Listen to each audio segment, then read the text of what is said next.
Olá, seja muito bem-vindo, seja muito bem-vinda ao nosso mini curso Terapeuta de Resultados. O objetivo deste mini curso, que foi preparado com muito amor e carinho, é fazer com que você entenda e enxergue que existe um universo fantástico nessa profissão, que é extremamente abençoada. A nossa jornada neste mini curso, Terapeuta de Resultados, começa pelos fundamentos do seu mundo emocional. Eu peço a você uma gentileza. Preste atenção às perguntas que eu vou lhe fazer agora. Pare por um minuto e apenas reflita sobre o que eu vou lhe perguntar agora. Quantas vezes você ficou sem entender porque a sua vida não anda?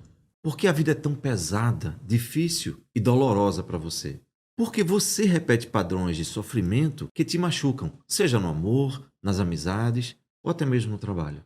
Por que você não consegue progredir na vida do jeito que você gostaria e sabe que é capaz? Quantas vezes você achou que você mesmo se sabotou? Agora, olhe para você e olhe para o seu passado. E, por favor, me responda aqui nos comentários.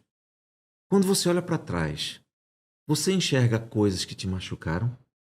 Situações que te marcaram e talvez ainda hoje te machuquem muito?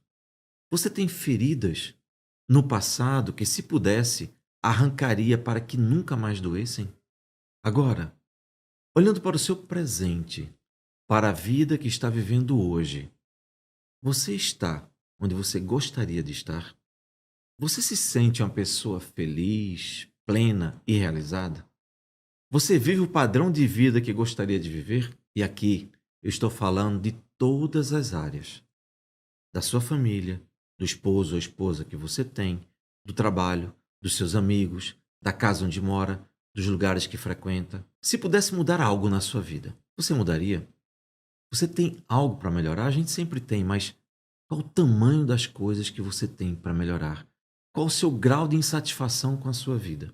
Sabe por que eu estou te fazendo essas perguntas? Porque a partir deste momento, nós vamos começar a maior viagem para a redescoberta e reconstrução da sua própria vida. A partir de agora, você vai começar a compreender o que influencia ou até mesmo determina os seus gostos, a sua maneira de pensar, agir, tomar decisões e viver no mundo. Você vai compreender as razões do seu mundo emocional que determinam o seu sucesso ou fracasso em cada área da sua vida. E claro, o mais importante, qual é o caminho que você pode seguir para transformar completamente e de uma vez por todas a sua vida. E não somente a sua, mas também a vida das pessoas que você ama e de muitas outras que virão até você buscando transformação e prosperidade emocional. Mas não só isso.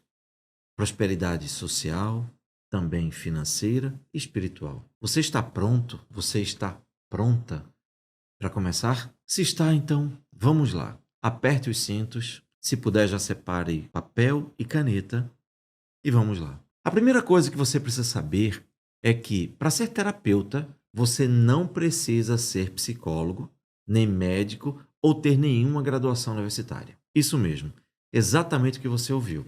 Isso acontece porque a profissão de terapeuta ela é de livre exercício e não exige nenhuma regulamentação universitária. Para você entender melhor, existem outras profissões que também não precisam de formação universitária, como a de professor, por exemplo. Sim, se uma pessoa resolver dar aulas de reforço de matemática, física ou qualquer outra matéria, ela pode ensinar, ou seja, essa pessoa pode exercer a profissão de professor daquela matéria. Ainda temos professores de dança, de lutas e artes marciais e assim por diante. A profissão de professor, assim como a profissão de terapeuta, não tem regulamentação universitária obrigatória, nem no Brasil, nem em qualquer lugar do mundo. Qualquer pessoa, eu disse qualquer pessoa que fizer um curso de terapeuta como o que nós iremos oferecer, pode exercer a profissão de terapeuta no Brasil, independente de ter cursado ensino fundamental, ensino médio, superior ou até mesmo se nunca foi à escola. Sim, isso acontece porque não é exigido nenhum vínculo educacional anterior para que você faça a formação de terapeuta. Ficou claro? Então, já que esclarecemos isso, vamos avançar. Agora que você sabe que para ser terapeuta não é necessário ter nenhuma graduação universitária nem vínculo educacional, porque isso não é exigido, eu gostaria que você conhecesse um pouco da minha própria história. E por que isso é importante? Porque em vários momentos eu vou fazer links entre o que eu descobri e construí relacionado ao meu passado. E claro, você vai começar a entender que isso realmente funciona. Tanto é que funcionou primeiro para mim. Caso contrário, não teria nenhuma congruência ou coerência, concorda? Ou seja, se eu desenvolvi uma metodologia terapêutica que não serve para mim, como é que eu posso oferecê-la para outras pessoas? Infelizmente, isso acontece muito no mundo hoje. A gente vê até mesmo entre meus colegas psicólogos, sim, eu sou psicólogo, que vivem dependendo da próxima sessão para sobreviver na sua clínica e na sua vida. Essas pessoas vivem com angústias e sofrimentos e não conseguem resolver. Eu não estou aqui de forma alguma falando mal dos meus colegas psicólogos, pelo contrário. Você vai entender mais adiante que na realidade existe uma estrutura por trás disso. E muitas vezes nem o próprio psicólogo foi informado do mundo em que ele vive. Mas isso vai ficar claro ao longo das nossas aulas. Portanto, eu peço que você não tenha nenhuma prevenção contra mim. Por favor, por gentileza. Não pense que eu vou falar mal de ninguém. Não pense que eu vou falar mal de psicólogo, psicanalista, terapeuta. Não, ou nem outro tipo de terapeuta de forma nenhuma. Pelo contrário, eu vou expor aqui algumas coisas para que você veja a realidade por trás das câmeras. Digamos assim, né? Combinado isso?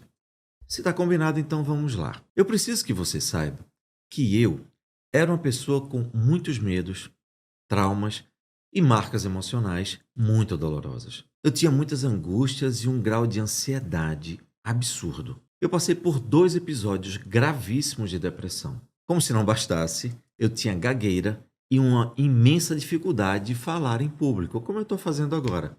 Só que eu não conseguiria antes. Se eu achasse que as pessoas eram um pouco mais importantes do que eu, sejam pessoas que tinham mais posição social, um cargo hierárquico, se vestisse até melhor que eu, o que não era difícil, né? Já que minha autoestima era baixíssima e minhas condições financeiras tão baixa quanto, isso me travava completamente. Eu era muito inseguro. Então imagine a quantidade de problemas que eu tinha. Além disso, quem é ansioso sabe, eu vivia pensando que algo ruim ia acontecer o tempo todo. Eu só pensava no pior, de forma extremamente negativa. Mesmo gostando de ler sobre psicologia positiva e mentalidade otimista, mas na prática, isso não funcionava para mim. Compreende bem? É isso que eu quero compartilhar hoje. E essa é a minha história. Daí a importância de te contá-la primeiro. É importante que saiba, melhor, é importante que você saiba, que eu tive uma infância que justifica muito do meu comportamento na vida adulta. Até os meus 7 anos de idade, meu pai era um alcoólatra. Ou seja, normalmente se chama alcoolista, né? Mas enfim, como é mais comumente dito. Mas o termo correto é alcoolista. Ele era viciado, ele tinha a doença do alcoolismo. Além de beber 7 dias por semana, ele fumava cerca de 80 cigarros por dia. Se você pegar um cigarro de 10 centímetros e enfileirar 80, isso dá 8 metros de cigarro por dia. Era isso que meu pai fumava diariamente. Mas isso ainda não era tudo. Com a bebida, ele se tornou viciado em jogo e também frequentava prostíbulos. Quando chegava em casa, sem dinheiro, era só para bater na gente. Bater nos filhos, bater na minha mãe, ser agressivo, criar confusão e, claro, nossa vida financeira era uma miséria absoluta. Nós vivíamos na região metropolitana, na área mais pobre da região de uma grande cidade. A nossa casa era apenas um quadrado, feito de madeira já bem apodrecida, sabe? E não tinha piso. Era terra preta, batida. Exatamente isso. Não havia sequer um piso de cimento. Era terra preta batida. Além disso, eu lembro com pesar, o banheiro ficava bem longe. Ficava na parte de trás da casa. E, na verdade, era uma casinha de madeira com um quadrado de cimento com um buraco no meio. Esse era o nível de dificuldade que nós enfrentávamos diariamente. Eu costumo dizer que às sextas-feiras, de vez em quando a bebida permitia, porque infelizmente a prioridade do meu pai como viciado era o álcool, ele comprava sardinhas de caixão. Eu não sei se você sabe o que é isso, se você conhece, mas é uma sardinha grande que vinha em umas caixas de madeira.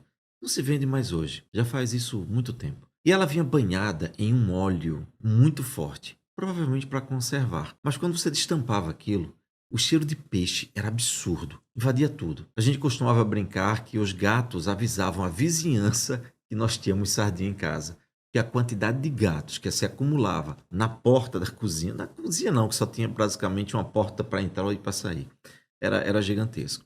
Aliás, ter somente uma porta era curioso, porque a gente entrava na sala que já era a cozinha, que já era o quarto, porque não tinha divisórias mesmo dentro daquele cômodo que a gente vivia, né? Bem, enfim, situações que a gente viveu e eu lembro que isso tinha o quê? Eu acho que eram 12 metros quadrados no máximo. Eram 3 passos para um lado e 4 passos para outro. Era isso.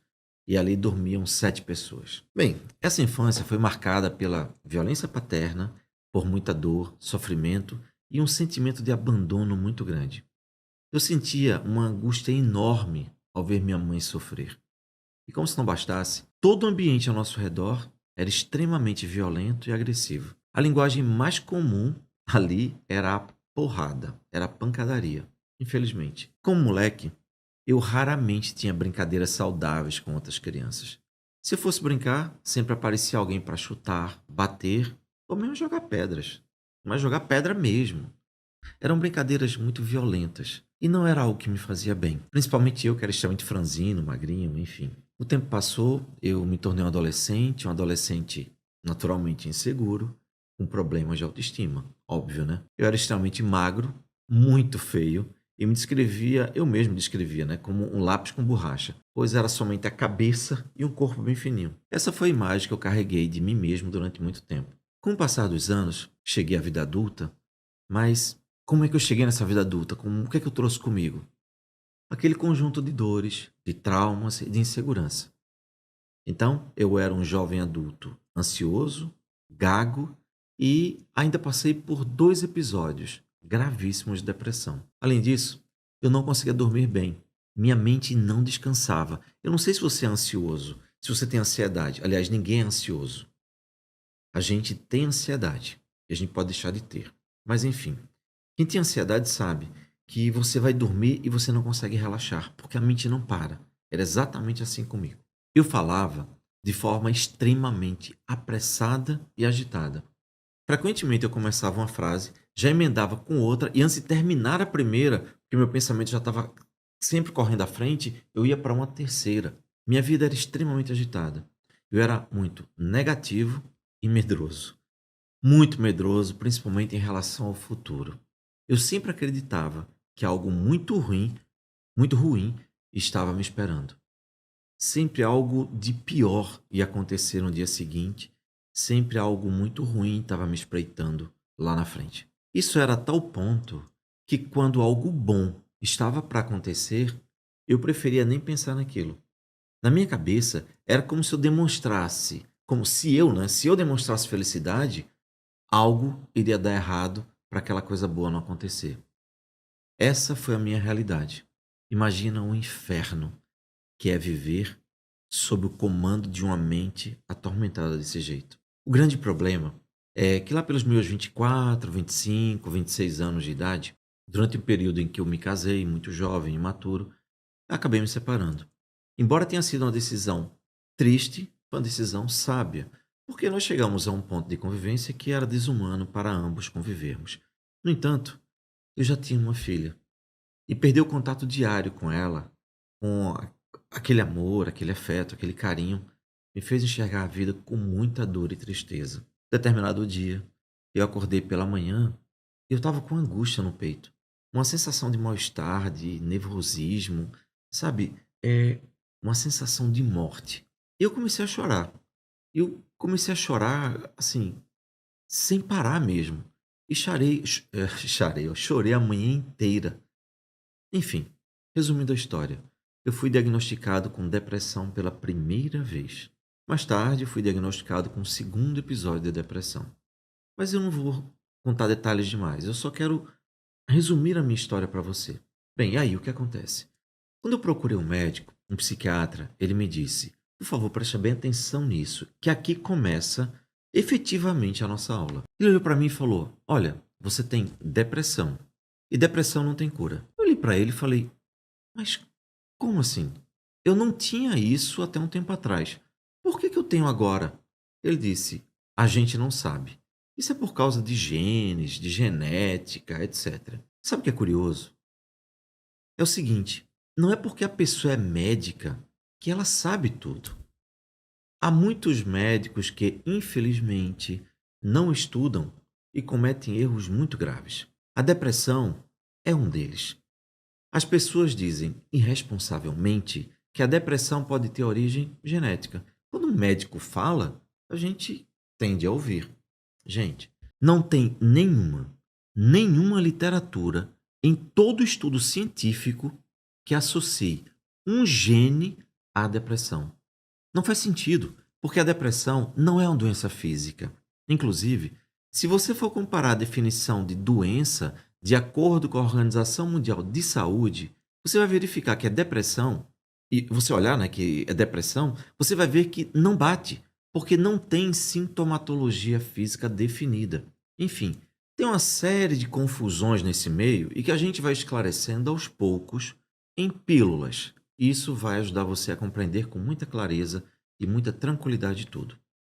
Em resumo, eu não consegui ficar satisfeito com aquilo ali não me ajudou, né, de forma nenhuma, aquela consulta não me ajudou em nada, pelo contrário. Eu acabei indo em busca de ajuda e recebi uma notícia muito pior. Eu pensei que eu tinha um problema e alguém ia me ajudar e a pessoa disse que eu estava com um problema pro resto da vida. Mas as notícias ruins não pararam por aí. Como a maioria das pessoas que passou por essa situação, eu fiquei chocado quando ele me disse que ia me passar algumas medicações. Quando eu perguntei para ele por que algumas, ele disse: uma é para diminuir a ansiedade, outra é para ativar você pela manhã, porque senão você vai ficar com muito sono, outra é para dormir e a outra para estabilizar o humor. Eu disse: tudo isso? Ele respondeu: sim. E depois você volta aqui daqui a um mês, mais ou menos. Se você se adaptou, tudo bem. Se não, a gente modifica algumas coisas. Eu falei: tá. E se eu não me adaptar? Ele disse: aí você volta de novo. Eu falei: mas espera aí. Isso é um tratamento ou uma tentativa e erro? Isso parece um experimento. Eu estou sendo cobaia, porque você nem sabe o que está prescrevendo.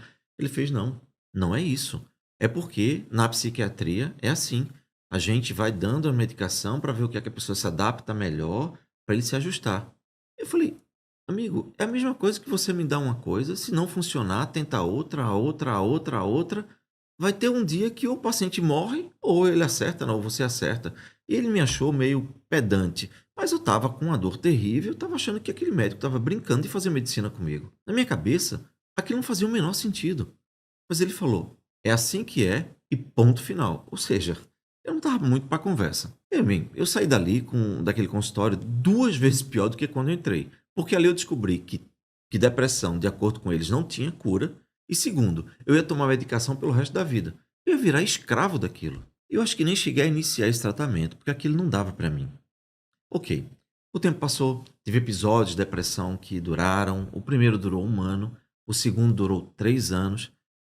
E aí foi bem complicado, ainda mais complicado porque eu chorava todos os dias da minha vida praticamente. Aos poucos eu fui melhorando, melhorando, a ponto de voltar a funcionar, voltar a trabalhar, etc. Foi aí que eu comecei a despertar um sonho que eu tinha desde criança, que era o sonho de ser psicólogo. Mas o problema da minha vida foi naturalmente a pobreza. Não pela pobreza em si, mas porque uma coisa que eu costumo dizer muito, não é por não termos recursos ou termos muita dificuldade financeira que é ruim. O ruim da pobreza é o fato de ela tirar de você oportunidades. Oportunidade de você conhecer possibilidades que podem te ajudar. Eu, numa área de favela, sem educação, meus pais tinham feito até o segundo ou terceiro ano do nível primário, vindos do interior. Eles não tinham orientação para me dar. Naquela época, lembre-se, não existia internet. Não existia o acesso à informação que nós temos hoje. E eu sabia sequer como se fazia para entrar na faculdade. Exatamente isso. Na verdade, na minha escola, que era a escola pública de bairro, ninguém nunca cogitava em fazer a faculdade. Sabe isso que a gente acha que é comum? O que é que você vai ser quando crescer? Lá na região que eu morava era ou ia ser dono de boca de fumo ou ser policial. Eu nunca ouvi de um colega meu dizer que queria ser médico, porque ele nem sabia que isso era possível. Como se fosse uma realidade distante demais da gente. Acredite, era exatamente assim. Eu só sabia que tinha que estudar de ano em ano. E quando chegasse o ensino médio, não saberia mais para onde ir. Porque as escolas que existiam depois do ensino médio eram pagas. As poucas que existiam eram muito caras e eu não tinha condições de pagar. E as federais, que eram gratuitas, como são até hoje no Brasil, pelo menos, eu não tinha condições de ter. Eu não tinha preparo educacional para fazer o vestibular. E se eu passasse, a maioria das universidades naquela época a dedicação era diária, você tinha aulas diariamente. Então, ou eu trabalhava ou eu estudava. Porque eu tinha que estudar para manter a faculdade, passagem, alimentação, entende? E aí eu não conseguia fazer nenhuma coisa nem outra. Resumo: com mais de 30 anos, eu voltei a reativar esse sonho. Já tendo mais informações, aí eu entrei na faculdade de psicologia. E aqui eu vou falar só resumidamente duas coisas e já retomamos a nossa aula com todos os detalhes, porque é essencial que você entenda o que foi que me motivou a criar uma nova terapia que hoje está revolucionando todo o mundo da psicologia. Isso não é algo que eu estou dizendo aleatoriamente. Hoje, no momento em que eu estou falando aqui para você, já temos 50, 60, 70 mil terapeutas formados com essa terapia que eu criei e está ao redor do mundo. Bem, eu entrei na faculdade de psicologia, comecei a estudar bastante, muito entusiasmado, e determinado dia eu perguntei a um professor que eu admirava bastante. Preste bem atenção nesse diálogo, por favor, que ele é muito importante para o nosso curso. Na verdade, eu poderia dizer para você que o nosso mini curso começa agora. Eu cheguei para ele e falei: professor, já que você tem uma clínica com muitos clientes e bastante experiência, e eu considero muito inteligente, como de fato ele é, e muito preparado de fato, deixe-me fazer uma pergunta. Quanto tempo você leva, em média, para ajudar uma pessoa a ficar livre da depressão? Pode ser de pânico, enfim, de uma doença dessa gravidade, para que eu tenha uma ideia. Ele olhou para mim e falou: olha, primeiro, sua pergunta está errada na base. Eu disse: por quê? Ele disse: olha, preste bem atenção no que eu vou falar para você. E você precisa levar isso pro resto da sua vida nessa formação do curso de psicologia. Gente, presta atenção também você no que ele falou para mim. O que ele me respondeu foi: o papel da psicologia não é ajudar você a se livrar das dores, a se curar de nada. O papel do psicólogo é ajudar você a lidar melhor com as suas dores. Eu olhei para ele e falei: como assim? Quer dizer que eu não estou aqui na faculdade de psicologia para ajudar as pessoas a se curarem, a ficarem livres das dores delas, mas sim para ajudá-las a conviver com essa dor? Ele falou: sim, como se fosse a coisa mais natural do mundo. Eu falei: caramba, então é por isso que os psicólogos ganham tão mal. Por isso que você não vê um psicólogo milionário, apesar de ter tanta gente precisando de psicólogo. Mas não adianta, porque a psicologia, perdão, a pessoa vai para um psicólogo e ela não consegue ajuda. Então é por isso que a maioria das pessoas não gosta de terapia. E quando gosta é porque o terapeuta é fantástico, o psicólogo é maravilhoso, mas a maioria é uma chatice você ficar falando, falando, falando, e isso não tem fim nunca. Ele olhou para mim e falou: não é exatamente assim, é assim. Eu falei: ó, é assim. Se tem tanta gente com dor, com sofrimento, com depressão, como eu tinha, com angústia, com pânico, com ansiedade, como eu tinha, com autoestima baixa, como eu tinha, quem é um profissional que cuida disso? Um psiquiatra que dá remédio? Não, é um psicólogo. Mas eu estou entendendo que o psicólogo não está preparado para isso. É como se eu tivesse com um carro, com o motor fazendo barulho, com uma batida estranha no motor, e eu levasse para o mecânico. O mecânico chegasse, olhasse, visse e dissesse: olha, vamos conviver melhor com esse barulho, com a sua dor, com o seu desconforto? Toma aqui um fone de ouvido, aquele que tapa a orelha, e isso vai abafar o som. Toda vez que você for dirigir o carro, você bota esse fone de ouvido para abafar o barulho e tá maravilhoso. Ele olhou para mim e falou: você está sendo sarcástico. Eu falei: olha, eu estou sendo, mas eu só estou retratando a realidade que você me passou. Enfim, eu continuo admirando esse professor, mas ali eu tomei um choque muito grande. Isso é uma coisa que eu não consegui entender. Eu não consegui admitir. Naquele momento eu tinha duas opções, porque a minha esperança era até mesmo no curso de psicologia eu conseguir entender e me curar da minha dor. Eu não sabia porque que eu era ansioso, depressivo, tinha tudo isso. Se aquilo não dava certo, Então eu iria abandonar o curso de psicologia, porque não era aquilo que eu queria, né. Então, tinha 2 opções, ou eu fazia aquilo frustrado ou abandonava. Mas aí eu resolvi fazer algo diferente. Eu resolvi, na realidade, estudar aquilo, para que aquilo me habilitasse a, quem sabe, um dia eu investigar de fato o que causava tanta dor na gente. Não era nas pessoas, era em mim. Depressão, ansiedade, medo, gagueira, insegurança, medo das coisas. Ora, não conseguir dormir direito, tá com taquicardia, suar frio, ficar nervoso, sempre com medo de tudo. Eu tinha dor. E quem tem dor tem pressa. Quem tem dor tem pressa. Eu precisava me livrar de tudo aquilo que eu sentia. Não eram os outros. Eu não queria fazer algo somente para os outros. Estava doendo em mim. Então eu precisava encontrar alguma coisa para arrancar aquela dor dentro de mim. Aquele sofrimento, aquela insegurança, autoestima baixa, gagueira, enfim, tudo aquilo. Bem, foi aí que eu resolvi, de fato, seguir em frente e me tornei psicólogo. Eu já tinha feito outros cursos de terapia, fiz curso de hipnose, de desenvolvimento humano, uma série de outras coisas. Até que chegou um momento em que eu comecei a entender que, ao contrário do que eu aprendi na faculdade, existia uma lógica por trás do seu inconsciente. Foi a partir daí que eu comecei a desvendar esse novelo de linha e consegui formatar e desenvolver a terapia a terapia que eu dei o nome, né, de terapia de reprocessamento generativo, TRG, que hoje é conhecida e você está conhecendo agora como terapia de resultados. Por quê? Porque é uma terapia que te ajuda a mudar a sua vida em poucas sessões. Ela é baseada em te ajudar a resolver o teu problema efetivamente. Não importa se são 10, 15 ou 20 sessões, mas jamais será o mesmo tipo de tratamento considerado na psicanálise, por exemplo, ou na terapia de fala. E não estou aqui falando mal, estou só fazendo uma linha comparativa, tá bom? Claro, a gente precisa respeitar e entender que tudo tem o seu valor e o seu papel. Nosso papel aqui não é criticar nenhuma terapia, apenas explicar a lógica das coisas e o objetivo de cada um. A terapia baseada em resultados é diferente de uma terapia analítica, por exemplo. Na terapia analítica, se você tem 30 anos de idade, quando você começa o tratamento, o ideal, de acordo com Freud, é que faça uma terapia por mais 10 anos, que é um terço da sua idade quando você procura terapia. Isso para mim não faz sentido. E aqui nós começamos efetivamente os detalhes da aula, falando sobre isso, que é muito importante. Primeiro, qual a diferença da TRG, a terapia que você começa a aprender agora, para uma terapia comum? A terapia que o psicólogo, a maioria dos psicólogos utilizam, os psicólogos tradicionais utilizam. O psicólogo, perdão, ele também é uma pessoa muito frustrada. Acredite. Sabe por quê? Porque ele estudou para ajudar pessoas. Não foi todo mundo que fez essa pergunta a um professor.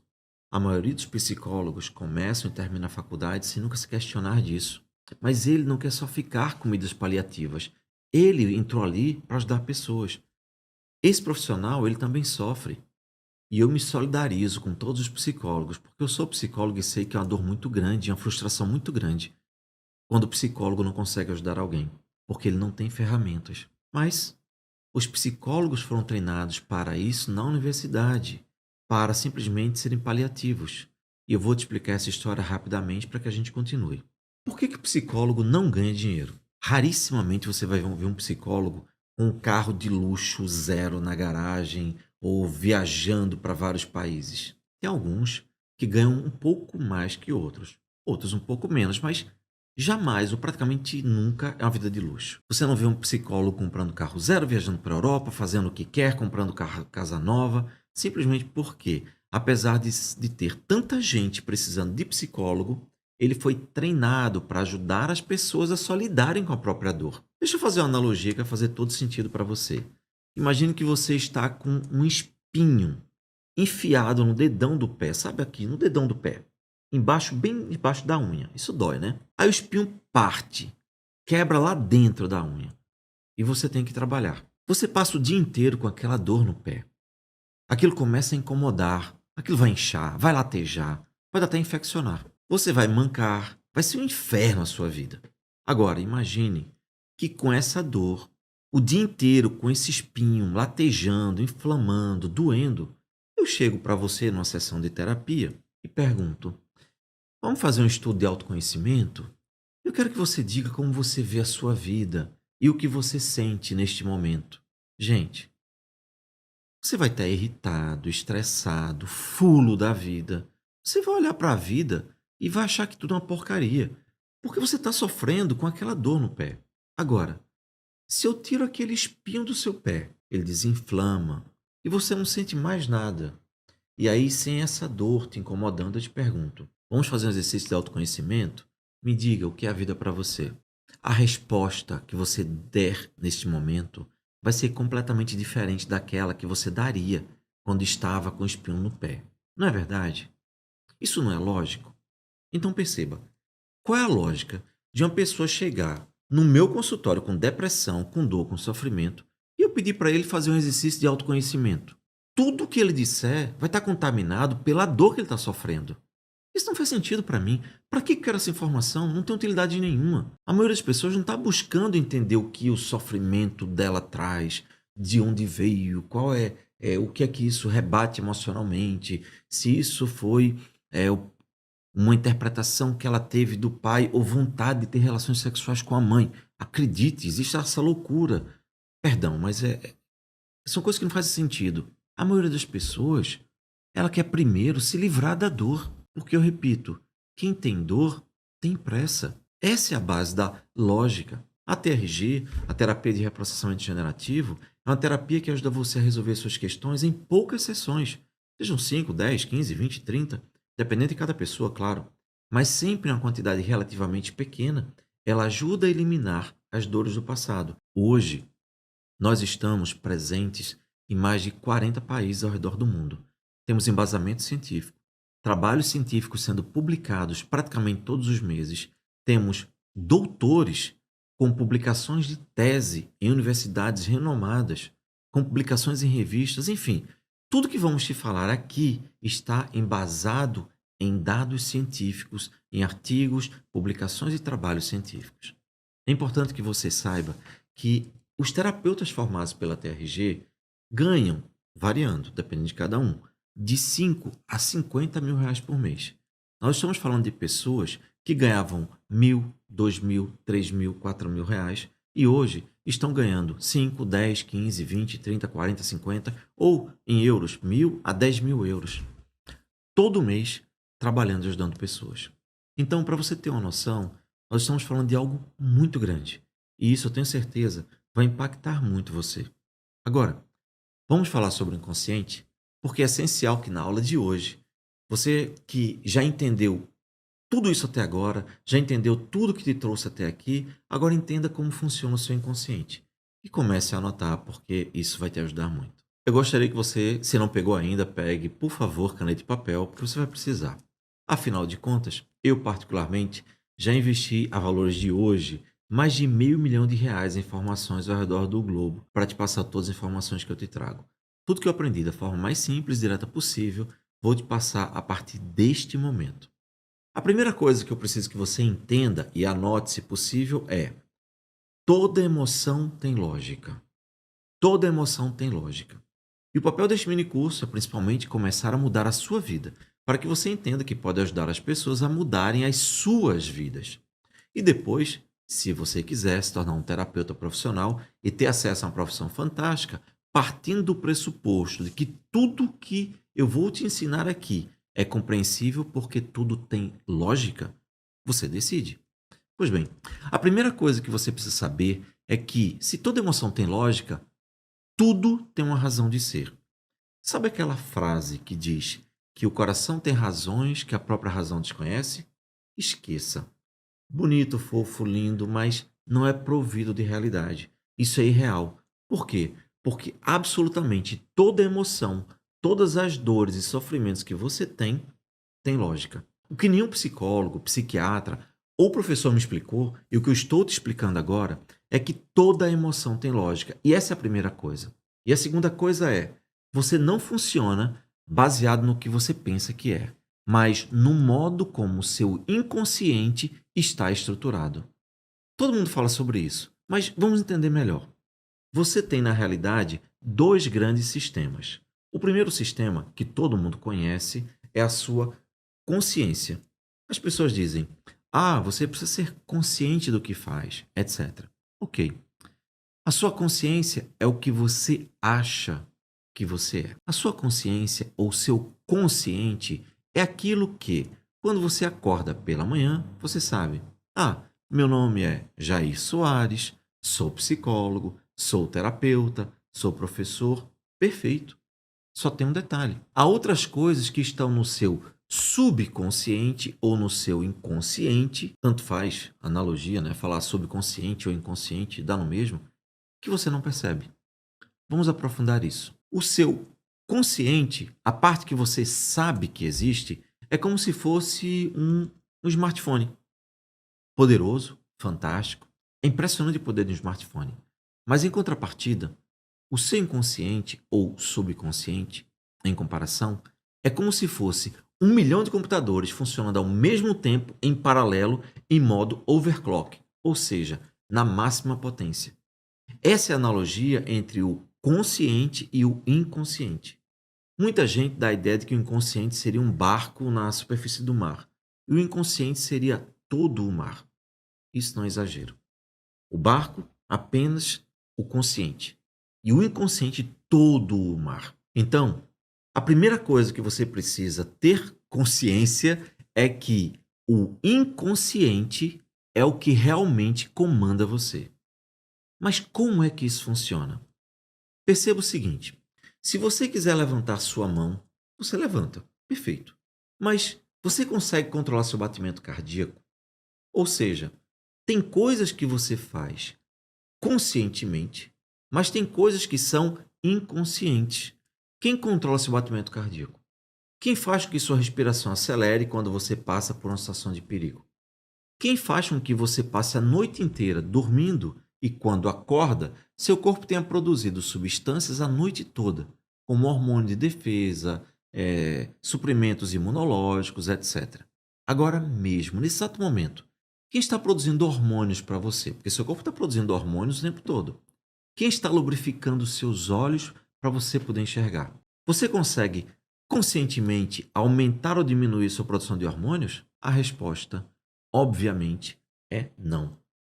Então, se não é você, quem é? É justamente o seu automatismo sendo regulado por todo um sistema. Esse sistema está sob o domínio do seu inconsciente. Entende? Faz sentido para você? É de tal forma que, se o seu mundo emocional não está bem e você passa por uma contrariedade muito intensa, imediatamente você tem uma dor de cabeça ou uma dor no seu corpo. Eu, particularmente, sinto dor aqui, ó. Bem exatamente aqui. Qualquer coisa que acontece, eu sinto uma dor aqui. Tem gente que sente dor nas costas, outro sente na região lombar. Cada um tem seu ponto de expressão. Mas, de fato, é isso. Seu inconsciente está jogando para o corpo uma série de desconfortos e dores emocionais automaticamente. E você não consegue controlar isso conscientemente. Por isso, inclusive, que tem gente que começa a ter uma determinada apatia, falta de vontade, de energia para fazer as coisas. Aí o médico chega para ele e fala: nossa, você de repente começou a perder energia. Tem um monte de substâncias aqui no seu corpo que estão com problemas. Então, na verdade, o que o médico muitas vezes fala ou faz é te dar um medicamento para ver se você resolve o que ele diz que é a falta de substâncias como serotonina, etc. Quando, na verdade, a falta dessa serotonina que fez com que você ficasse sem energia e apático é porque você estava triste. E não você ficou triste por causa da falta de serotonina.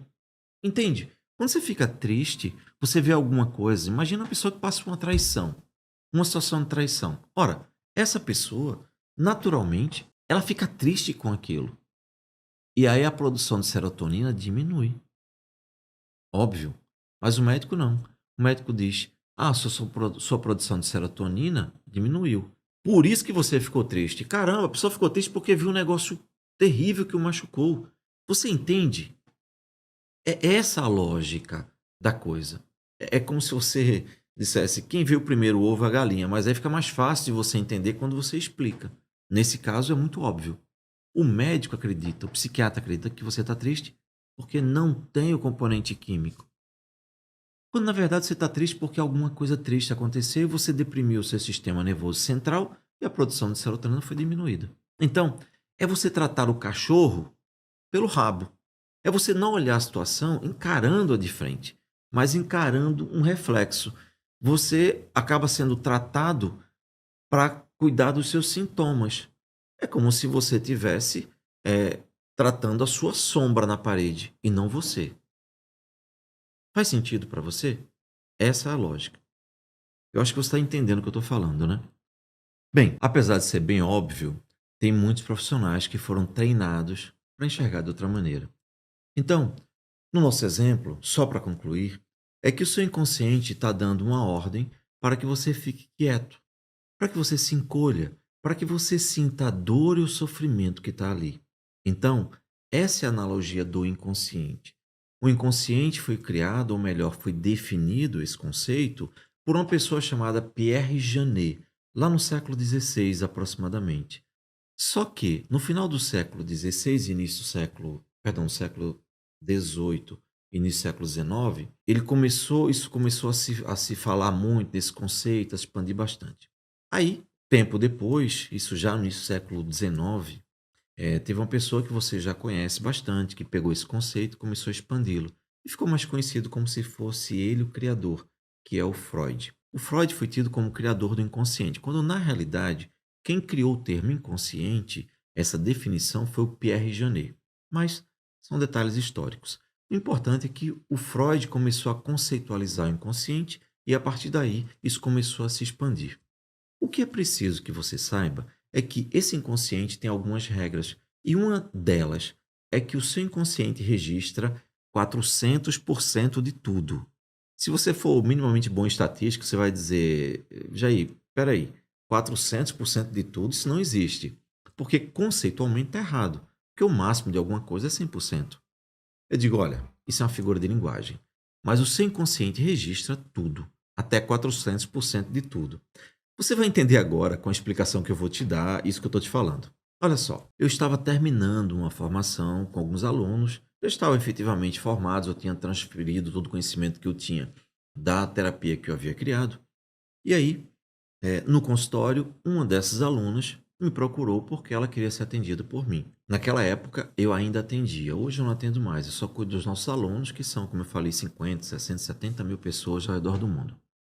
Só que quando eu atendia lá no consultório, eu terminei a formação, né? E essa moça foi me procurou e falou: Jair, olha, eu consegui concluir a formação, eu sou terapeuta, eu vou trabalhar, eu quero viver disso, foi sempre meu sonho. Tá tudo perfeito. Eu falei: tá, mas o que você precisa de mim? Eu pensei que era alguma orientação sobre como fazer, como começar. Ela disse: não, meu problema é o seguinte. Gente, olha que curioso o que ela me falou. Ela olhou para mim e falou: Jair, como você sabe, eu sou arquiteta. Eu trabalhei durante 30 anos num banco e hoje estou com 54 anos de idade. Eu vou me aposentar próximo ano e já vou continuar como terapeuta. Perfeito. Só que, esses anos todos, eu sofri com uma coisa que me angustia de um jeito que você não tem noção. Eu fiquei muito curioso para saber, né? E ela falou: olha, todas as vezes que eu tenho qualquer prazo, qualquer meta, qualquer projeto para entregar, eu começo a sentir uma angústia, uma dor muito grande na minha região umbilical. E uma sensação de náusea, de desespero e uma voz na minha cabeça o tempo todo. Não vai dar tempo, não vai dar tempo, não vai dar tempo. Isso é uma coisa alucinante e não para. Eu fico tão alucinada com isso, a ponto de eu ter que entregar todos os meus projetos com pelo menos 30 dias de antecedência. Nunca, na história do banco, houve uma pessoa que nunca atrasou um projeto, que entregou sempre, com 30 dias de antecedência. E eu preciso me livrar disso, porque essa é uma fama que eu não gostaria de ter tido. É uma sensação muito ruim. Eu falei: então tá, eu vou te ajudar. Lembra que eu falei que toda emoção tem lógica? Se estava acontecendo com ela, isso veio de algum lugar. Então o que eu precisava fazer? Usar uma metodologia adequada para ativar isso. Eu pedi que ela se deitasse confortavelmente E após pedir que ela se deitasse, eu pedi para que ela fechasse os olhos, relaxasse, respirasse tranquilamente e pedi para que ela começasse a repetir sem parar aquela frase: não vai dar tempo, não vai dar tempo, não vai dar tempo, não vai dar tempo. Eu fiquei impressionado, porque de 1 a 2 minutos depois, ela repetindo sem parar aquilo, começou a entrar quase que num estado de transe. E foi muito impressionante. Ela se encolheu, ficou numa posição fetal. E a primeira coisa que eu perguntei para ela foi: onde é que você está? E ela disse: eu sinto que eu estou no útero da minha mãe. E eu perguntei: o que está acontecendo agora? E ela respondeu: eu estou muito angustiada porque meu pai está se aproximando da minha mãe. Tem uma energia ruim e ele está dizendo que se não conseguir um emprego rápido, ele teme que vai ter que fazer um aborto. Eu tenho que sair daqui, eu tenho que sair daqui, não vai dar tempo, não vai dar tempo, não vai dar tempo. E começou a entrar em desespero. Nesse momento eu tranquilizei ela, acalmei, fiz todo o processo terapêutico para curar aquela angústia, aquele medo, né, aquele desespero dela, conduzi ela até o momento presente e trouxe ela de volta para a realidade objetiva. Quando terminou, ela olhou para mim e perguntou: Jair, será que isso foi verdade? E eu falei: olha, como terapeuta, se aconteceu, não é o meu papel julgar, saber se foi verdade ou se não foi. Para mim, isso não importa. O que importa é que a gente conseguiu resolver. E ela disse: realmente, eu estou sentindo uma leveza, como se eu tivesse saído, como se eu tivesse tirado um peso das minhas costas. E você vai ver que isso é muito comum. Quando a gente termina uma sessão com a TRG, normalmente a pessoa tende a dizer: nossa, parece que isso é uma tonelada das minhas costas. Bem, aí ela me perguntou: mas será que foi? Será que não foi? Eu não estou sentindo mais nada, mas foi tão real aquilo. Como é que eu vou entender isso? Eu retruquei: olha, vamos primeiro entender o que aconteceu. Você estava angustiada porque achava que não ia dar tempo. Por quê? Porque você achou que ia ser abortada. Na verdade, você seria assassinada. Então, faz todo sentido. Além disso, a dor umbilical que você sente, a ligação que você sentia, era justamente porque você estava conectada pelo cordão umbilical, né? À sua mãe. E aí eu expliquei tudo isso. E ela disse: é verdade. Mas, gente, explicar só as coisas não resolve. Foi preciso que eu intervisse, utilizando a metodologia adequada para reprocessar isso, que você vai saber mais adiante. Só que ela ficou muito cismada com aquilo. Será que isso é verdade? Bem, aí, acredite, eu tive uma ideia brilhante. Nossa, olha só o que eu sugeri para ela. Por que você não faz o seguinte? Pergunta para sua mãe, porque se foi verdade, ela vai dizer. Se não foi, ela vai dizer que não foi, foi coisa da sua cabeça. Enfim. Ela olhou para mim e falou: boa ideia. Gente, a senhorinha tinha 85 anos de idade. A filha dela tinha 54. Imagina. Aí ela vai, chega para a mãe e, do nada, pergunta: mãe, aconteceu isso? E descreve a cena. Nossa, a senhorinha começou a tremer, tremer, sentou-se no sofá, ficou pálida, suando e falou: filha, veja, como é que você sabe disso? Pelo amor de Deus, seu pai disse isso num momento de desespero, mas na mesma hora ele se arrependeu, perdoe ele. Aí ela falou: não, mãe, tá tranquilo, tá tudo bem. O meu pai sempre foi muito bom comigo, muito amoroso, nunca tive nenhum problema. Eu gosto muito do meu pai, não tem nada que a senhora se preocupar com isso, não. Eu só queria saber se aconteceu ou não, porque foi tão real. E ela disse: filha, foi, aconteceu. Mas como é que você sabe disso? Aí a filha olhou para ela e falou: mãe, eu vivi. A senhorinha ficou muito assustada, muito angustiada e assim, meio procurando palavras, disse: olha, a gente nunca falou disso. Não falou isso para mais ninguém, porque foi um desespero nosso. A gente estava passando por uma situação muito difícil e a gente se abraçou depois disso, de desespero, chorando, porque não era o que a gente queria. Ela olhou para a mãe e falou: mãe, sabe como é que eu sei? Eu vi exatamente isso. Só que eu não contava com uma coisa. Ela fez uma segunda pergunta para a mãe. Mãe, naquele dia que aconteceu isso, a senhora estava usando um vestido amarelo de flores cor de laranja? A mãe dela disse: filha, eu estava usando isso sim. Eu tenho certeza, eu não tinha como esquecer, porque a gente era muito pobre. Então eu não tinha outro vestido que desse em mim. até os 4 meses de gravidez não tinha nada. Que foi quando aconteceu isso. Mas olha, não tem foto disso. Porque naquela época, para bater uma foto, você tinha que ter a máquina, ter o filme, bater a foto, revelar, mandar, né, para revelação, para depois chegar a tal foto para ver se deu certo. Ora, a gente não tinha dinheiro nem para comer, como é que a gente ia bater uma foto? Então não tinha como você saber disso. Ele olhou para a mãe e falou: Pois é, mãe, eu vi exatamente essa cena. A senhora com esse vestido. Isso é muito impressionante, não é? É por isso que eu falo que o inconsciente, ele registra 400% de tudo que acontece na sua vida. Bem, a minha forma de explicar é explicar de forma muito tranquila, de forma que você vá aprendendo sem que você nem perceba que está aprendendo. Mas veja, até agora, você sabe que toda emoção tem lógica, que o seu inconsciente registra 400% de tudo, tá certo? E que ele está o tempo todo ativo. Tudo que você vivenciou está sendo registrado. Quando no passado houve um período em que eu trabalhei fazendo hipnose, e gente, a TRG, terapia de reprocessamento generativo, que você está aprendendo aqui, não tem nada, absolutamente nada a ver com hipnose. Estamos claros? Bem, eu abandonei a hipnose lá atrás, porque era útil, mas ela não conseguia resolver todos os problemas das pessoas de forma definitiva. Eu tinha que resolver uma coisa de cada vez. Então eu praticamente deixei isso de mão, porque realmente não atendia ao meu anseio.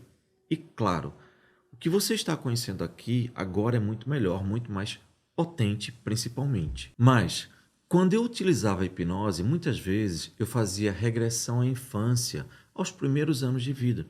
E a pessoa lembrava de detalhes, de cheiros, de placas de carro, de forma impressionante, que não estavam mais na consciência dela. Ela não tinha como lembrar. Eu lembro, inclusive, de um caso que é muito interessante. Uma moça brasileira veio, ela estava morando na Alemanha e aí ela me procurou. É, por quê? Quando ela chegou, ela disse: Olha, meu problema é o seguinte. Eu tinha cerca de 20 anos de idade quando eu estava noiva e aí o meu noivo acabou. Eu fiquei desolada. Eu achava que ia casar em poucos meses, um namoro de 4 anos e tal. Eu fiquei muito desconsolada. Passou um bom tempo. Algumas amigas me vendo naquele estado, muito triste, muito abatida, viram que eu estava naquela situação, disseram: Amiga, vamos para uma balada. Vamos fazer alguma coisa, vamos levantar, vamos fazer alguma coisa para você não ficar chorando o tempo todo. E aí eu fui para uma balada e lá eu enchi a cara, tomei todas e encontrei uma pessoa na balada. A gente saiu depois dali e transamos. E eu não lembro do nome dessa pessoa. Eu não consigo lembrar. Eu tinha bebido muito, ele falou o nome, eu falei o meu nome, mas eu não consigo lembrar. Eu só lembro que ele trabalhava na IBM naquela época. Eu falei: Tá, mas eu não entendi ainda. Onde é que está o problema? Ela disse: É simples. É que naquela noite eu engravidei. Nunca mais tive contato com aquela pessoa. O meu filho hoje está com 34 anos. Eu sempre disse que o pai dele era o meu atual esposo. Por quê? Logo em seguida, eu conheci ele, que cerca de 2 semanas depois, conheci o meu atual esposo, né? Em menos de um mês a gente teve relações, namoramos, casamos, enfim. E na minha cabeça, eu achava que havia uma dúvida, tentando talvez até me enganar e tal, do que era do meu atual esposo. Mas hoje eu sei que não. Hoje eu sei que eu tinha engravidado naquela noite. Só que tem um detalhe: não cola mais, porque toda vez que meu filho perguntava, eu dizia que ele era filho, né, do meu esposo. Porque eu até achava que era. Porque foi muito perto, né, do período. Pois bem, mas no fundo, no fundo, no fundo, eu acho que eu sabia que não era. Só que hoje, com 34 anos, o meu filho não é nada parecido com o pai. Não tem nenhum traço, cabelo, nada, nada, nada, nada. E ele vive me perguntando muito quem é o pai dele. E eu, como é que eu vou dizer para o meu filho que eu não sei quem é o pai dele, porque eu não lembro o nome da pessoa que eu transei? Eu não sei nem com quem eu transei. Jair, por favor, me ajude. Eu falei: olha, eu vou fazer o que eu puder. E aí, gente, foi quando eu utilizei os recursos da mente. Sabe aquilo que a gente falou do inconsciente, que ele registra 400% de tudo? Eu utilizei então a técnica de transe hipnótico. A TRG, repito, não tem nada a ver com transe hipnótico, foi só uma ferramenta que eu usei naquela época. E eu fiz com que ela revivesse aquela noite toda. Ela reviveu a noite toda em transe hipnótico e eu aproveitei. Olha só que interessante. Com o recurso que eu tinha na época, né? Eu dei o seguinte comando para ela. Preste bem atenção. Eu quero que você, quando você estiver no momento da relação sexual, do ápice sexual, na hora que você estiver atingindo o orgasmo com essa pessoa, eu quero que você grite o nome dela bem alto. E aí eu fui induzindo e fiz uma contagem e quando estalei o dedo, quando eu fiz isso, ela deu um grito enorme, foi o momento que ela reviveu o orgasmo dela, né? E deu um nome bem alto, um grito bem alto com o nome da pessoa, inclusive um nome composto. Enquanto eu estava ali dando comando para ela ir saindo do transe, eu aproveitei, peguei o celular, né? Entrei no LinkedIn e procurei IBM e procurei um nome de uma pessoa que estivesse na IBM com aquele nome. Bem, quando ela despertou do transe, eu peguei o celular e mostrei para ela. É essa pessoa aqui?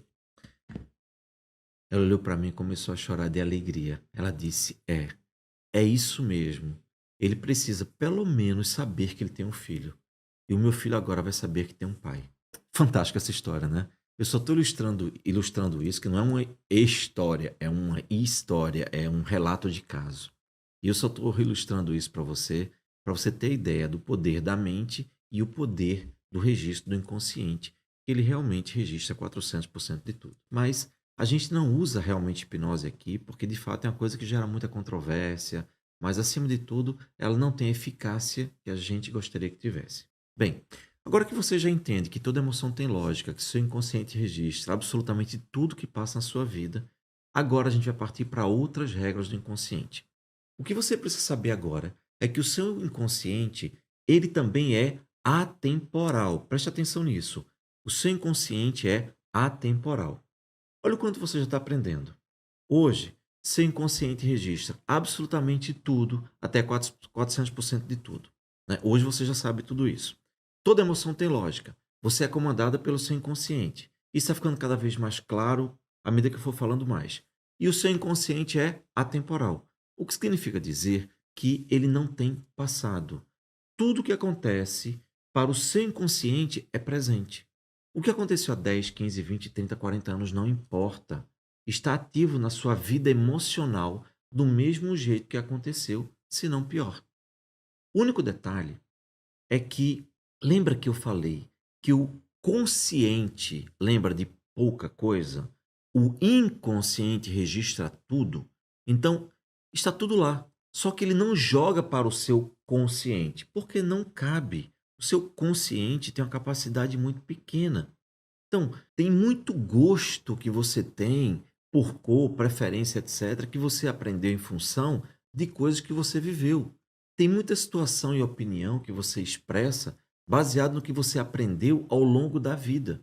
Então, vamos seguir para isso, para que você possa compreender que se o inconsciente não tem passado, ele também não tem uma outra coisa, o futuro.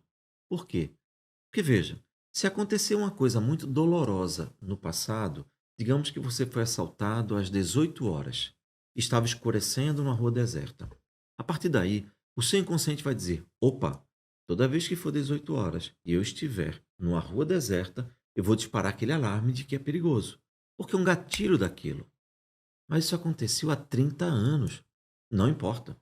Você se sente mal hoje da mesma forma. Da mesma forma, se você começa a ficar preocupado com o que vai acontecer no final da semana, com o que vai acontecer no próximo mês, se você vai ser demitido, se vai acontecer alguma coisa na sua vida, se, sei lá, algo que não aconteceu, algo que está no futuro que é sempre hipotético, o seu inconsciente registra isso como presente. Você sofre no presente e você começa a ficar extremamente ansioso, percebe? Então, seu inconsciente não tem passado, não tem futuro, ele tem presente. Faz sentido para você tudo que a gente está falando até agora? Se faz sentido, por favor, coloca aqui embaixo, interaja comigo. É muito importante para a gente saber se a aula está sendo boa para você, tá certo? Bem, para que você entenda o significado que eu estou falando do inconsciente atemporal, eu vou te relatar uma situação que ocorreu com o pai de uma colega de profissão. uma colega psicóloga, e ela me disse o seguinte: quando esse pai dela, que hoje tem 85 anos de idade, tinha 5 anos de idade, ou seja, 80 anos atrás, a mãe dele pegou ele pela mão, botou um balaio de verduras na cabeça e foi para uma cidade próxima de onde ela morava de madrugada. Lá no interior do estado, que é uma região muito pobre, ela saiu para vender esse balaio de verduras porque ela não tinha marido, ela não tinha nenhum arrimo de família, ela não tinha como sustentar. Aquela criança não tinha pai. Então, ela resolveu ir por um caminho mais deserto, que era mais curto. Ela saiu de madrugada, passou a noite inteira caminhando com aquela criança, sendo puxada pela mão, né? E com um balaio de verduras na cabeça. Quando foi lá pelas 2, 3 horas da manhã, faltava mais umas 3 horas para chegar, tudo escuro, ou seja, ela estava na metade do caminho. Essa senhora teve um infarto fulminante no meio do mato, numa estrada deserta. Bem, você imagina o que aconteceu com essa criança, né? A mãe teve um infarto e caiu ali mesmo. Aquela criança de 5 anos de idade entrou em estado de choque e permaneceu ao lado do corpo da mãe durante 3 dias e 3 noites. Essa criança ficou ali parada, olhando para o corpo da mãe e chorando desesperada, sem ter o que fazer nem saber o que fazer. Imagina esse trauma emocional. Quanto foi impactante na vida dessa criança, não é verdade?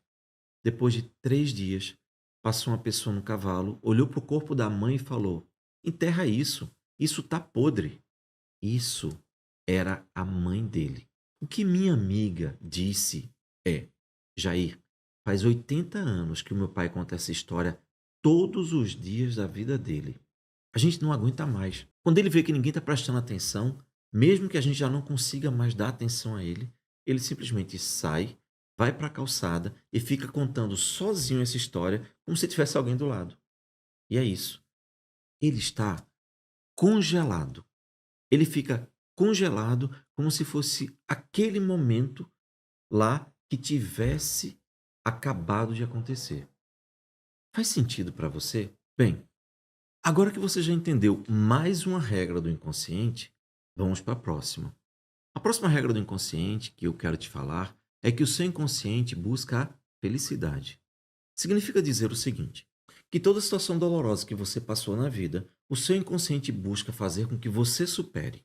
Porque se você superar uma situação dolorosa, o seu inconsciente traz a você amadurecimento. Você passou por uma situação, você superou aquela adversidade, você vai estar mais feliz, mais maduro. Eu vou te dar um exemplo. Quando eu tinha cerca de 12, 13 anos de idade, eu tinha dois amigos. E tem amigo safado quem pode, né? Enfim.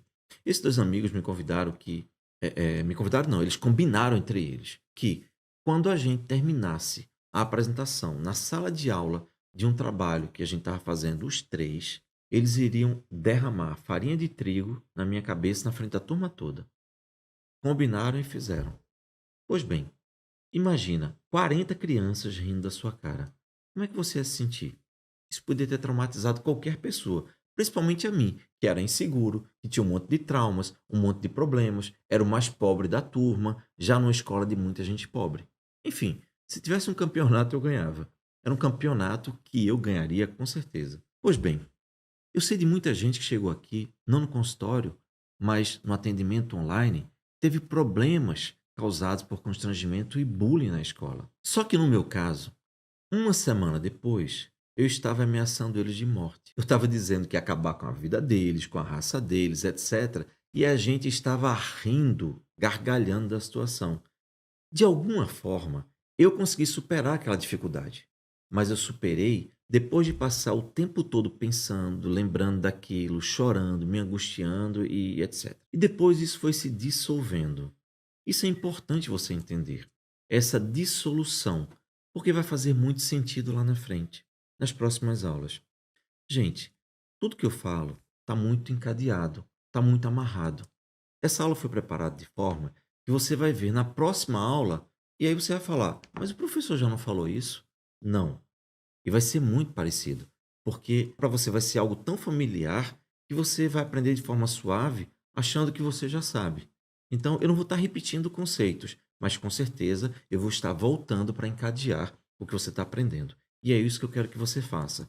que você aprenda com tranquilidade para tirar da cabeça qualquer dificuldade que você tenha de aprendizado. Combinado? Bem, como eu estava dizendo, de alguma forma eu consegui superar aquela dificuldade. Então, se eu superei aquela dificuldade, eu não fiquei traumatizado. É isso. Eu fiquei mais feliz, mais fortalecido. Agora perceba, imagina o seguinte: se o inconsciente é atemporal, ele registra 400% de tudo, ele busca felicidade. Só que quando você não consegue superar uma situação dolorosa, como essa, por exemplo, ou constrangedora ou traumática, o seu inconsciente entra numa nova regra. Anote: compulsão à repetição. Anote bem isso.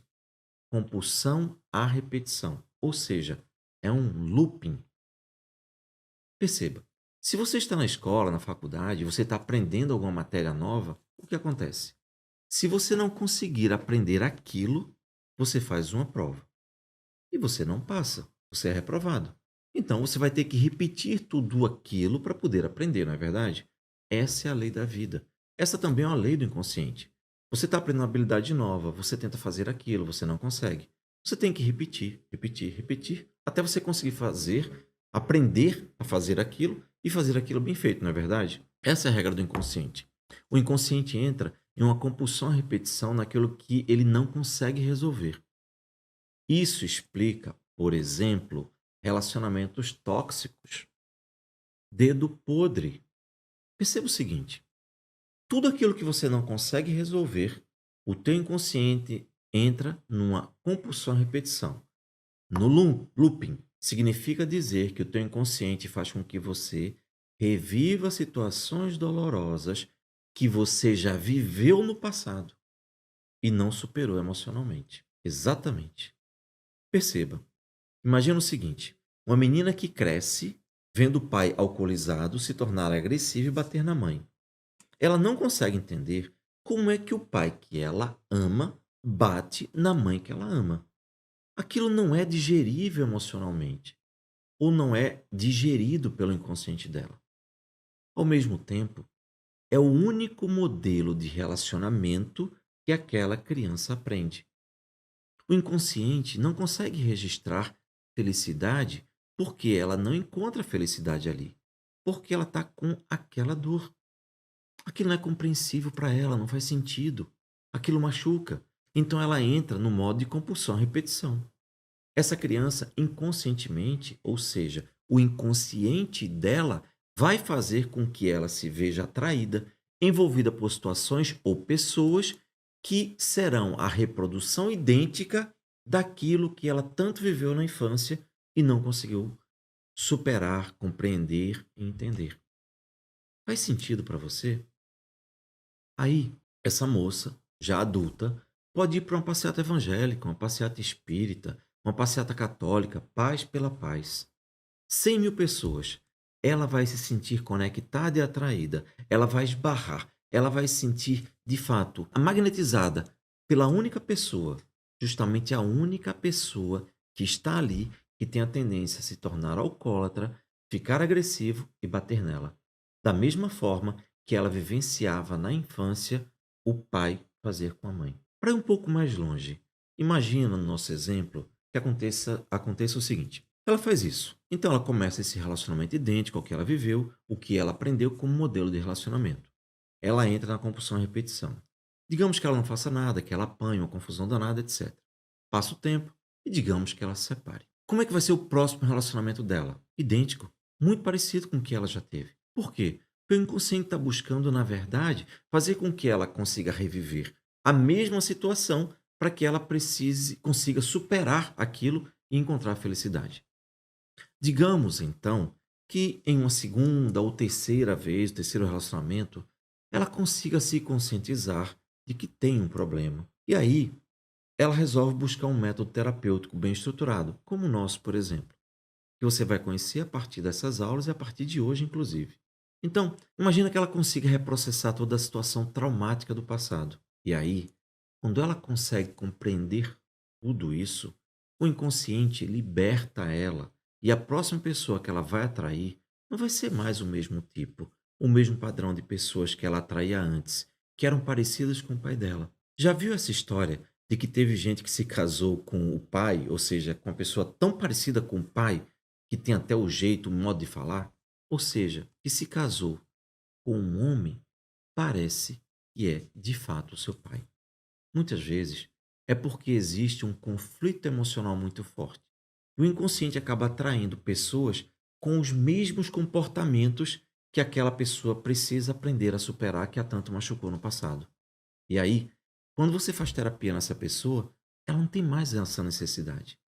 Faz sentido para você tudo isso que a gente está falando até agora? Está se encaixando de forma natural e lógica? Isso para a gente é muito importante, porque a gente falou que toda emoção tem lógica, não é verdade? E no nosso caso, só para deixar bem claro, ela, nesse momento, se livra do dedo podre que a gente citou. E agora, você já entendeu por que pessoas têm dedo podre? Porque atraem relacionamentos tóxicos, que são os padrões que elas têm dentro delas e que o inconsciente não consegue digerir e entender que aquilo não é bom. Faz sentido para você? Eu acho que todas as peças estão se juntando e tudo está ficando muito mais simples de compreender, muito mais lógico, não é verdade? Bem, outra coisa que eu preciso que você entenda é que o seu inconsciente é fantástico. Ele é extremamente bem estruturado. Agora, você já sabe que o seu inconsciente registra absolutamente tudo. Que ele é temporal, que ele consegue mapear toda a sua vida, que ele busca a felicidade e que se ele não consegue fazer com que você entenda determinada situação, ele entra na compulsão à repetição. E o mais interessante é que o seu inconsciente vai registrando todas as situações ocorridas ao longo da sua vida, inclusive mapeando elas no seu próprio corpo. Exatamente. Muitas doenças que hoje existem e que não se sabe qual a origem e se dá o nome a essas doenças de psicossomáticas, elas são extremamente reais. O ruim é que as pessoas dizem, né, os médicos, até mesmo eles, infelizmente, alguns, não todos, dizem o seguinte, por ignorância, você está com essa dor, mas isso é coisa da sua cabeça. Ele está se expressando muito mal. O que ele deveria dizer, ou que talvez ele quisesse dizer é, isso tem origem no seu inconsciente e está levando as dores das suas emoções para o seu corpo. E as dores são reais. Mas ele diz, isso é coisa da sua cabeça. A pessoa se sente ofendida. E o corpo todo está doendo. Numa fibromialgia, por exemplo. O corpo todo dói. E a pessoa diz, isso é coisa da sua cabeça? Não tem sentido. O que significa, na verdade, dizer origem psicossomática. Essa doença tem uma origem psicossomática. Significa que as situações que ocorrem e que são dolorosas demais, o seu corpo começa a refletir essa dor emocional nele. Deixa eu te contar para ilustrar bem esse caso. Um caso de um cliente que aconteceu comigo. Ele veio até mim com uma maçaroca de exames. E ele chegou assim com um bolo, gente, um bolo muito grande. E a primeira coisa que ele disse foi: doutor, me ajuda, porque todo mundo diz que meu problema é psicológico, mas ninguém consegue dizer qual o problema psicológico que eu tenho que está me causando isso. Eu perguntei do que se trata. Ele disse: olha, eu tenho a sensação de engasgo, de algo entalado aqui. E todos esses exames que estão aqui, muitos exames que eu estou lhe trazendo mostram que eu não tenho nada no meu aparelho digestivo. Eu fiz endoscopia, ultrassonografia, ressonância, tudo, e não tem nada. Mas faz 3 meses que eu não consigo comer direito. Já perdi 10 quilos, estou desesperado. Nem água consigo beber direito. Além disso, eu tenho uma sensação de angústia, de estar entalado aqui, sabe? E é sufocante. Eu sei que tem alguma coisa aqui que está entalada, mas eu não tenho nada que mostre, nenhum exame que mostre que tem alguma coisa errada.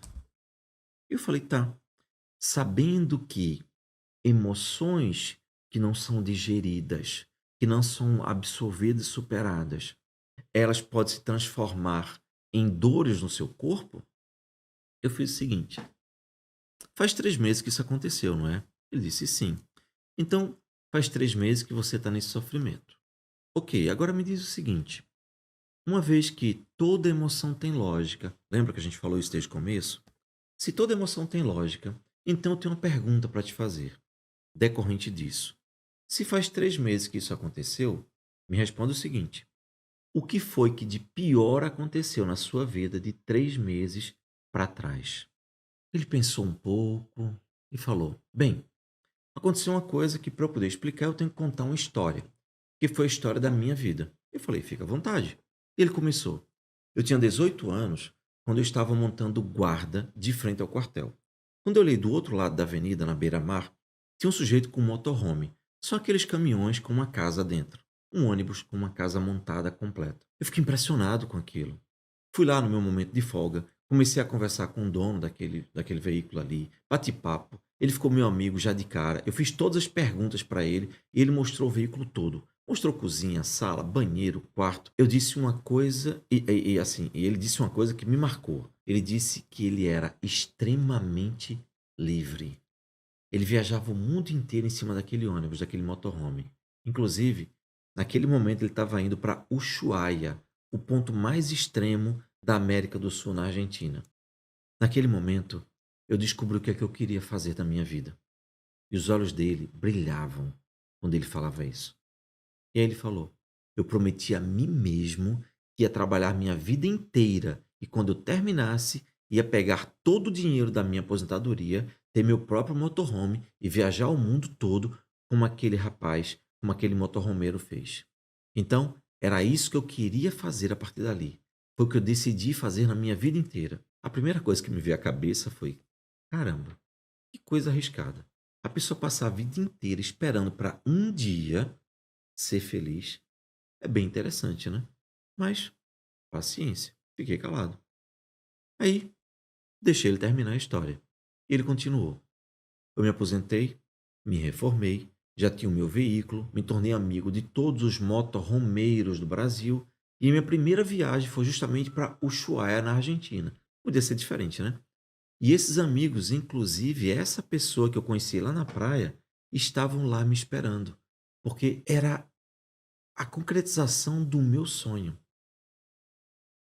Bem, sabendo de tudo isso, a gente combinou tudo, estava tudo combinado, muita gente lá, todo mundo esperando chegar. Então, esse foi o momento mais fantástico da minha vida. Começar a viagem que eu ansiei tanto. Só que, na hora que eu entrei no ônibus, na hora que eu liguei a chave para ir embora, minhas irmãs começaram a gritar desesperadas, dizendo que meu pai estava tendo um ataque cardíaco. Eu parei, desliguei o carro, corri, socorri ele, levei para o médico. Depois de todos os exames, check-ups e tal, depois de umas 2 semanas que o médico investigou tudo, ele chegou à conclusão de que meu pai tinha uma situação instável. E ele me disse: olha, seu pai pode morrer daqui a 20 minutos, daqui a 2 horas, daqui a 2 semanas, 2 meses, 2 anos ou até mesmo 20 anos. Ou seja, não existia um diagnóstico preciso, uma doença física que determinasse qual era o problema e o que poderia levar à morte ele a qualquer momento. Quando eu olhei aquilo, a primeira pergunta que eu fiz foi: peraí, então se o seu pai pode morrer a qualquer momento, você não pode ir embora viajar. Porque se você for embora, seu pai pode morrer. Você não vai estar lá presente na hora da morte dele, não é verdade? Ele olhou para mim, engoliu em seco aquele entalo, os olhos encheram de lágrimas e disse: é. Eu olhei para ele e falei: isso é difícil demais de engolir. E tá travado aí, ó. Não está? Por isso que você não consegue digerir essa situação. Não é verdade? Ele olhou para mim e falou: meu Deus, é isso mesmo. Perceba, o seu inconsciente registra tudo que é doloroso, que você não consegue passar, o que você não consegue digerir emocionalmente. Muitas vezes vai até para o seu corpo físico. Por isso, muita gente começa a ter uma série de problemas emocionais e físicos também. Eu queria aqui resumir a nossa aula para que ela não se estenda demais, né? Porque senão vai ficar muito chato. Tudo que eu já falei, eu acho que você entendeu. Foi muito didático, eu tenho certeza disso. Mas vamos lá. Primeiro, quem está falando com você é um psicólogo que prefere ser chamado de terapeuta. Eu tenho muito orgulho desse terapeuta, de ser terapeuta. E esse terapeuta lutou a vida inteira com um monte de problemas emocionais, porque ninguém conseguia explicar para ele que as coisas tinham explicação. E segundo, ninguém conseguia explicar para ele que as doenças tinham solução. E o que você vai entender a partir das próximas aulas é que, por exemplo, depressão é excesso de pressão. Eu vou te falar adiante e vou ser mais claro. Depressão é excesso de pressão acumulada ao longo da sua vida. Então, depressão tem solução. Tem tanto, tanto, que hoje eu estou curado da depressão. Eu estou curado da depressão que o psiquiatra disse que não teria cura. Olha para mim e vê se você enxerga ou sente na minha voz algum traço de tristeza para com a vida. Não, de forma nenhuma, de forma alguma. Ora, você vai entender que os registros dos medos ao longo da sua vida vão te causando insegurança. E insegurança é a raiz da ansiedade. Mas, de novo, eu te falo adiante. Por quê? A gente tem outras aulas e que a gente vai abordar tudo isso. Você vai entender como funciona o seu psiquismo, mais aprofundadamente ainda, como o teu corpo reage a isso, como é a lógica do inconsciente, mais aprofundadamente. Muitas vezes, a sua autossabotagem, como ela funciona. Sabe aquela sensação que você tem de que não consegue dar conta das coisas? Isso tem registro, isso tem uma lógica. Então, agora, você já está entendendo isso, que o seu inconsciente é atemporal e registra 400% de tudo, que a lógica do seu inconsciente é que ele busca a felicidade, e quando ele não consegue, ele entra na compulsão à repetição. Tudo isso está ficando muito claro para você. Bem, para finalizar, eu quero que você entenda uma coisa. Muitas vezes, você não consegue fazer com que sua vida funcione. Muitas vezes você olha para sua vida e só vê sofrimento, dor, frustração. Muitas vezes você olha para você e fala: é como se eu fosse um grande azarado. Eu não consigo fazer as coisas, eu procrastino, eu me saboto, eu pratico autossabotagem. É como dizia o apóstolo Paulo, né? O mal que eu não quero, esse eu faço. Mas o bem que eu quero, esse eu não faço. Como assim? Como é que eu não consigo fazer aquilo que eu quero, que é o melhor para mim? Por que eu saboto a minha dieta? Por que eu prejudico meus relacionamentos? Por que eu sempre busco relacionamentos tóxicos? Por que eu não consigo prosperar na minha vida? Por que eu sempre tenho problemas com os meus chefes, com os meus superiores? Há algum tempo, eu vivenciei uma situação que pode ajudar você a entender tudo o que eu falei até agora e explicar muito mais. Explicar, inclusive, por que você sofre de autossabotagem, por que você procrastina as coisas, por que você vê as pessoas do seu lado crescendo e você não cresce. E mais, por que que você sabe que tem as mesmas chances, condições ou possibilidades, mas não dá certo? É uma autossabotagem consciente. É uma maneira de agir que você acaba fazendo, ou melhor, acaba não fazendo o que você quer. Você não tem disciplina que precisa. Sabe qual é aquele objetivo, aquele resultado, mas a sua autodisciplina vai para o espaço. Todo mundo conhece a famosa história. Na segunda, eu começo. Não é verdade? Na próxima segunda, eu começo a dieta. Na próxima segunda, eu mudo o meu hábito. Na próxima segunda, eu paro de tomar Coca-Cola. Na próxima segunda, eu começo a fazer exercício. Na próxima segunda, eu vou começar a estudar. No próximo ano, no próximo mês. Agora me diga, se você quer, aquele é um resultado que você almeja, por que que na hora de fazer, não tendo ninguém te pedindo, você não consegue fazer? Por que que você se sabota? É simples. É tudo muito, muito simples. O seu software mental, o seu programa mental recebeu uma programação que está te dizendo que você não é merecedor, que você não merece, que você não vai fazer aquilo, que você não pode fazer, que você não é competente, que você não é uma pessoa boa. Enfim, porque aquela mensagem foi colocada muitas vezes por pessoas que, quando você era criança ou ao longo da sua vida, tinha autoridade muito grande sobre você. E você não conseguiu ter filtro para analisar aquilo.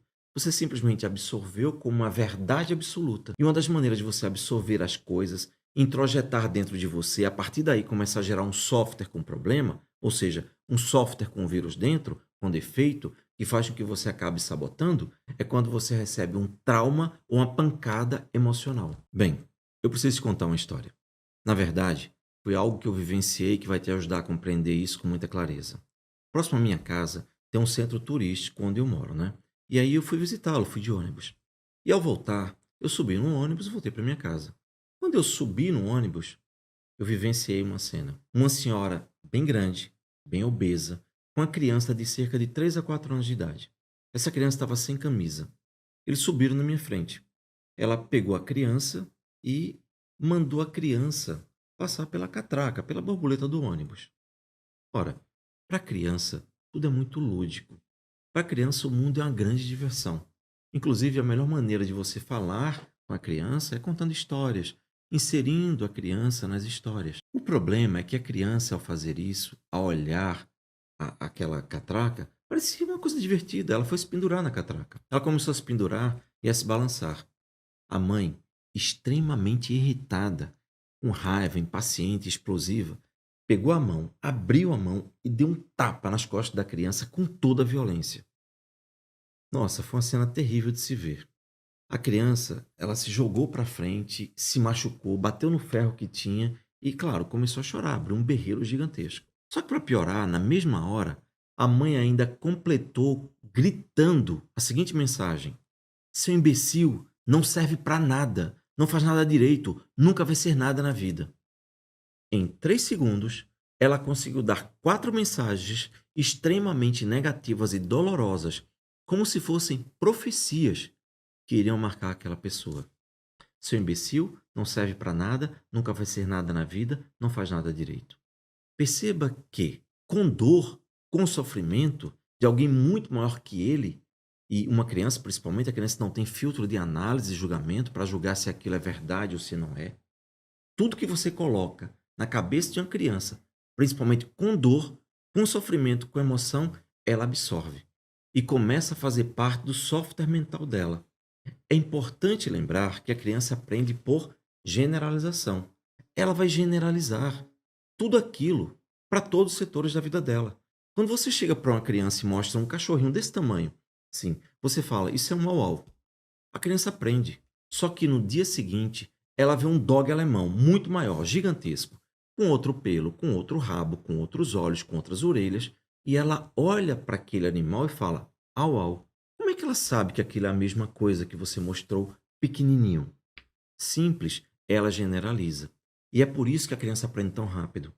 O problema é que quando você recebe uma pancada emocional muito violenta, um abandono, uma frustração, quando alguém grita que você tem que se calar, que você não pode falar nada, que você não fala nada que preste, que você está interrompendo, que você é inoportuno, que você é intrometido, que você é um idiota, qualquer coisa que te machuca de verdade, te machuca emocionalmente. O teu inconsciente não vai conseguir dissolver. O que vai acontecer? Você vai começar a amplificar e generalizar para a vida. E quando você generaliza para a vida, o que vai acontecer? Essa criança, muito provavelmente, que recebeu essa pancada com essa mensagem de que é um imbecil, que não faz nada direito, quem disse isso foi alguém de autoridade na vida dela.